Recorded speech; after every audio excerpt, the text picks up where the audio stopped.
हरियाणा प्रदेश में कई स्थानों पर हुई बारिश से इंद्रदेव हुए मेहरबान, मौसम हुआ सुहावना।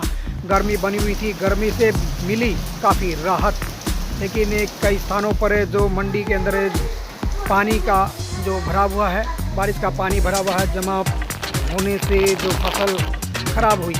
दादरी में जो मंडी के अंदर अनाज के अंदर बारिश का पानी जमा हुआ।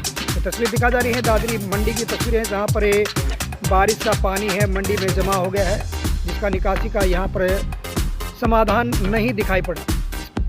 Special report Ashok Bhardwaj, ABN news.